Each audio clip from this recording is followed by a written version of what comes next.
10 points from 4 races. That's Lewis Hamilton's minuscule tally so far in the 2024 season. In comparison, George Russell is on 24 points, and that too is already unworthy of Mercedes.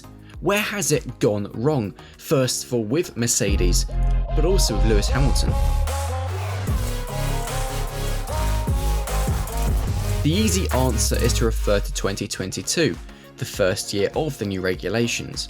Mercedes has not been able to properly process these new rules, in which cars are largely dependent on the ground effect for downforce.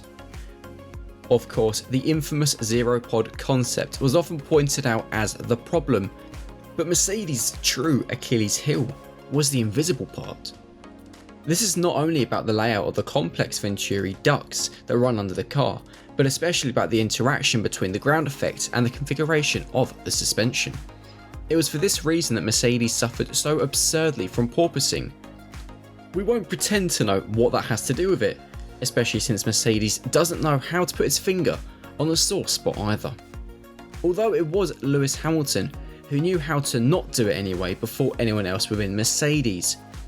He indicated that Mercedes had taken the wrong path with the development in 2022, but that fell on deaf ears under the guise of, "We know what we are doing, it will be fine." At the start of the following season, we are talking about 2023, Hamilton was told that he might be right after all, but that was too late to change course, so 2 years were wasted. The third, current year, hardly seems to offer a better perspective, and that seems to be reflected not only in the points for Mercedes, but also in the mood of the 7-time world champion. Hamilton was completely done with it in Japan, and the question of whether he looked at Ferrari with jealousy completely went down his mind. The result? He walked away, leaving the journalist bewildered. The scenario followed a difficult race, even though he shouted on Friday that for the first time he really knew what needed to be worked on. 2 weeks earlier in Australia, after one of the 3 practice sessions, he shouted the complete opposite. Hamilton said, "This was probably my worst session in a long time. After that session, I had the least confidence ever in this car." Of course, they are always snapshots, with the feeling fluctuating between hope and despair. Every time it turns out that Mercedes seems to have taken a step, they don't know how to continue the upward trend. It is an indication that such a revival is the result of a lucky shot, rather than a real understanding of why something has gone better. In a way, Mercedes is also looking for those kinds of lucky shots, at least with one car. Hamilton's car, in this case. Mercedes seems to be falling back on a tactic that was also used in 2022, at a time when, as now, George Russell also seemed to be the better of the 2 drivers. Where Russell is sent out with a safe setup, with which at least points should be scored, Hamilton is looking for the extremes of the setup in the hope of finding the golden egg. That can work out well, but more often it makes the car all the more unpredictable. Hamilton said, "In 2022, George did one thing while I tried everything else with the setup to help the team find a solution. In a way, this year is no different. I'm trying a lot with different things."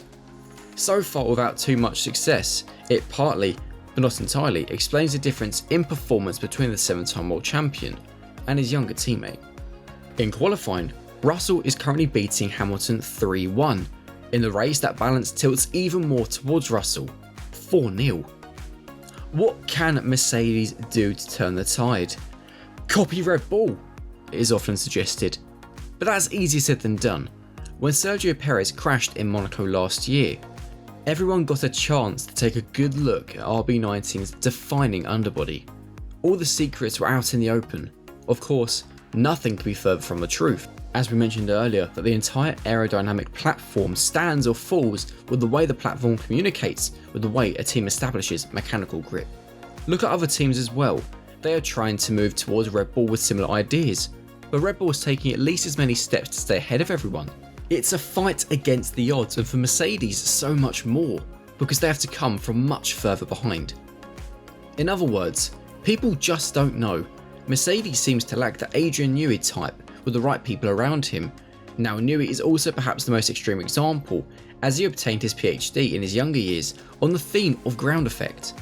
But still, somewhere along the way, one of the more crucial aspects of the modern generation of Formula 1 cars seems to have been overlooked.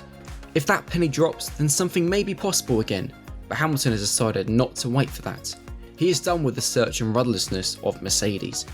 All this makes him seem a bit resigned. In words, he always indicates that he is still fully motivated to make his last year with Mercedes a success, but his attitude screams something else. It is also increasingly suggested that his head is already at Ferrari. Indeed, the team that took home a 1-2 in Australia seems to be the closest opponent of Red Bull. It is exactly in line with what the journalist in Japan was trying to ask. Did the questioner put his finger on the sore spot, which hurt Hamilton all the more? It's possible. The fact that Mercedes did not listen to him at a crucial moment and ignored his advice may have contributed to the fact that the sacred fire in Hamilton has been extinguished at least a little for now. Can Ferrari flare that up again next, or is it already happening secretly? Where Mercedes seems to have lost even more ground this season, Ferrari looks solid, both on the track and on the pit wall. Last year's Achilles heel hardly plays a role anymore, as the wear of the tyres is neatly in order. Ferrari's still not a giant killer either, with Red Bull being the giant of course, but it is ahead of Mercedes in all respects.